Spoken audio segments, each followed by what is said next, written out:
I've never paid a lot of attention to the games from Atari developer Comavid. Now, I'd heard the name, but that's pretty much it. But thanks to a viewer's suggestion, I think I found a hidden gem in Comavid release Cakewalk. That's next. This video brought to you in part by Tommy and the Order of Cosmic Champions. This exciting and heartwarming coming-of-age Gen X novel is available now. Check the link for more info. Hey there, welcome back to Gen X Grown Up. I'm John, I am a Gen X Grown Up. Thank you for taking the time to check out this video. Comavid was a game developer and publisher of Atari 2600 games for just a couple of years. Now, they were founded in 1981 as Computer Magic Video, later shortened to Comavid, and they'd folded by 1983. They were largely a victim of the North American crash. Now, along the way, they released just 5 titles. So when viewer JL suggested I take a look at a Comavid release, the first one to catch my eye was Cakewalk. Now, anything you read about Cakewalk, you're going to see a comparison to Tapper. And in fact, that's what first caught my eye and drew me to check out Cakewalk. And while Cakewalk does borrow the screen layout directly from that arcade title, the gameplay itself is much more original and should not just live in Tapper's shadow. And so, JL, thanks for the suggestion. Let's go shine a light on Cakewalk. All right, so here's Cakewalk. We fired it up. It says Cakewalk at the top. That's the Comavid logo. It took me a second to figure out what that was up next to the title. And you get a full screen. It's kind of a splash screen. A title screen for an Atari game was kind of rare. You get a nice big picture of your chef and some of the cakes going across from conveyor belt to box is what those kind of are. Before we talk about the variations in the game, let me go ahead and start up a game to show you what I was talking about with that comparison to Tapper. So I'll just start on game 1 here.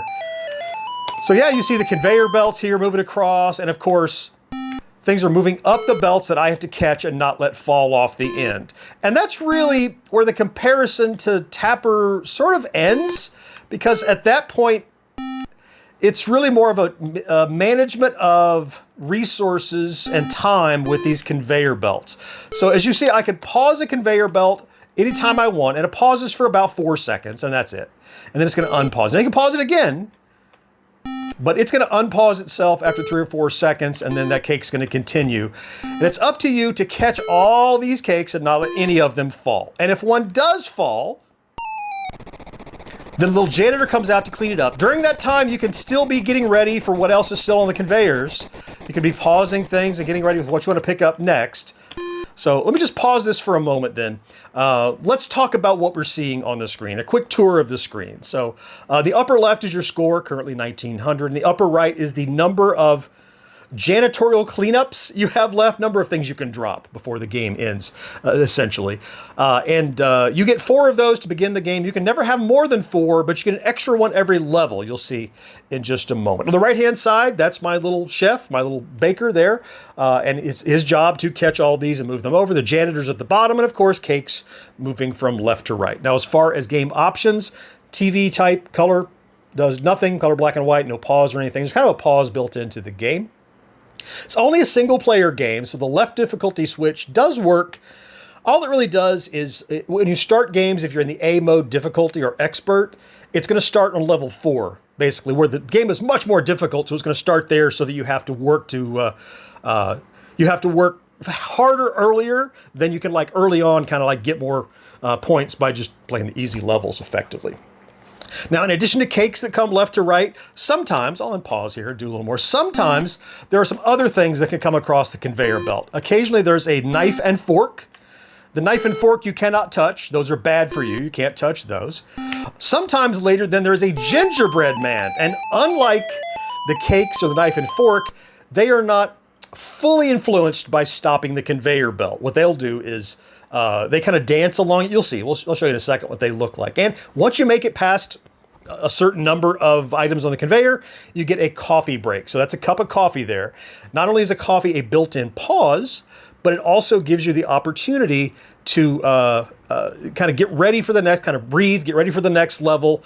And it's going to give you an extra janitorial cleanup, so an extra life up in the corner there. So you'll see when I grab that, it's going to start the game immediately, give me an extra life, and off it goes.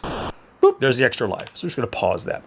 Now, I mentioned there are some different modifiers you could put on the game, and they're in the game select. I'm going to throw up the game select matrix, but I'm going to talk about, there's 16 game options, and really it's these 4 different variations in combination. Do you want them all on? So the first is a fast baker. So I want you to observe how quickly the baker moves normally, and then I'm going to jump to a game where the fast baker is on. There, look how fast this guy is cooking. That's almost cheating.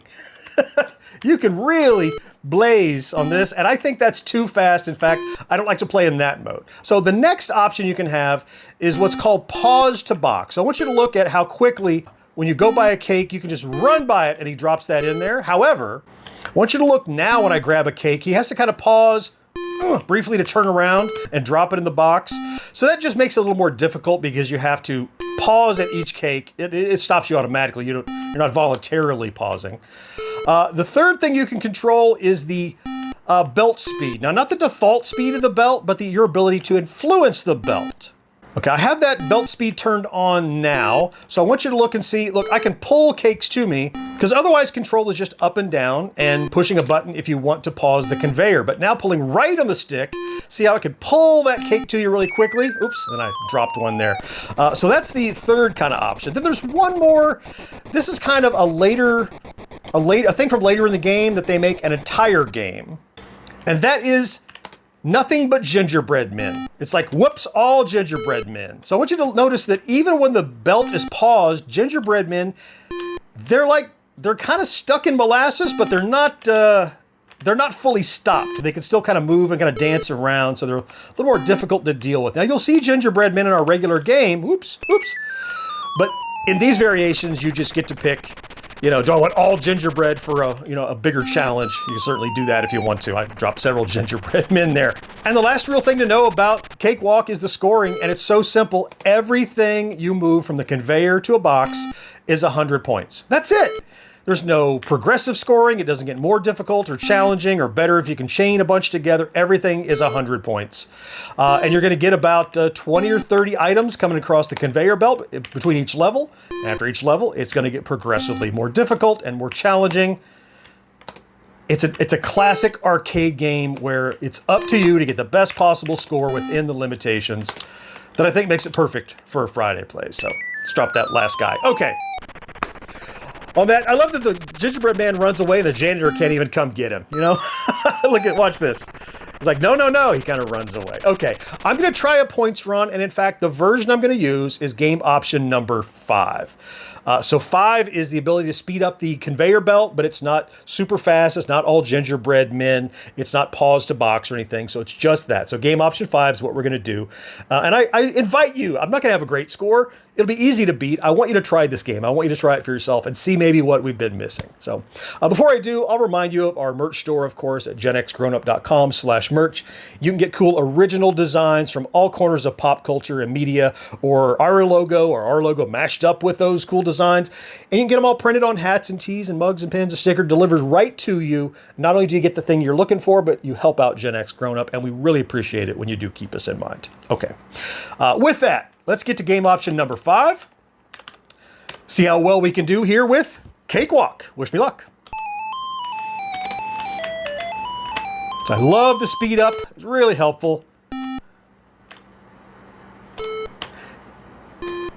And I find that pause becomes a secondary tool rather than the only tool at your disposal, since you can get up to a conveyor belt and pull them in on you.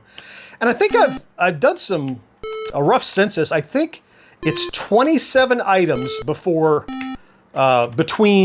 coffee breaks, which is to say between levels.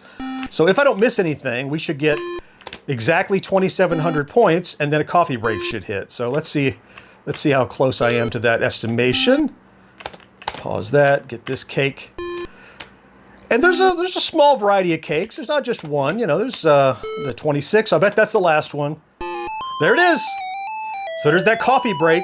It's also just 100 points. There's no big bonus for the end of your level, but it is a welcome pause in the game, especially a game like this that is pretty high concentration. All right, grab it and off we go again. There's that knife and fork. You don't want that, but it does get in the way. So sometimes I'll pause it just to make sure it doesn't mess with me. Pause it again. There. Now let's pause a different one to let that fall off. Because it becomes a blocker. You know, you can't get past it if it's toward the end of the conveyor belt because it'll hurt you and you'll lose a life. Or I guess you'll lose a cleanup. I don't know what it does.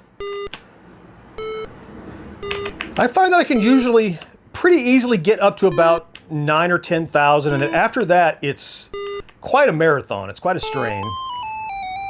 Grabbing my coffee. I'm not waiting. Now we got gingerbread men coming into play.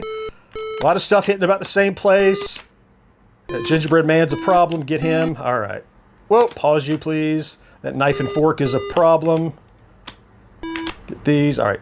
Get up here. Oh, quick. Pause you. Get this. Pause that. Get this gingerbread man. I can grab this. Let's pause that. These are too close together. There we go. Let's pause him and get the gingerbread. I always get the gingerbread man early if I can, if it's down to 1 or 2 things, because they're so erratic, you know? There we go. All right, go away, knife and fork. All right, another coffee break. 8,100. All right, so we're getting there. Oh, there's a lot of stuff. Oh no, he's away. Oh, see what happened? I just became a pile of squished chef. Oh no. All right, a lot of stuff is piling up here. Let's go ahead and pause this one. Let's get this. Pause. Oh, no, no, no, no. Ah. All right, that's paused. It's not going to stay paused. Let's get here. Oh, no, no. What the hell? Stacked up. Oh, my goodness. Too much stuff in the same place. All right, let's pause this. Pause that. Dang! I may not get to 10,000. They're just all lined up in a way that's making it very difficult. But it's my fault, right? I allowed them to get to that state. Let's get these guys. Whoa! Pause that. Oh, gingerbread man's. Come on. No, no, no. Oh, no.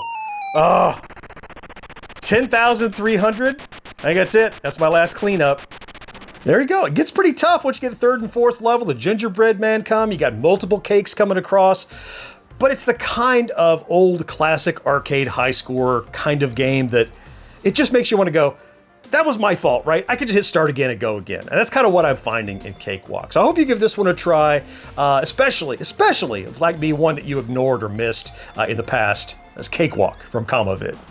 Having been a contributing player in the Atari ecosystem so briefly, it's pretty likely that most of CommaVid's games have flown under the radar for you, just like they have for me. But this is just another fine example that even all these years later, there are still wonderful discoveries to be made and fun to be had in games originally made for the 2600 when we were just kids. It's just taken us a few decades to get around to them. I cover a different vintage game each week here on Friday Plays, so if you have a game you'd like to see me highlight, well, do let me know down in the comments. Meanwhile, links to a couple more episodes you can watch right now, linked here and here. I certainly hope you found something to enjoy in this video, and I cannot wait to talk to you again next time. Bye-bye.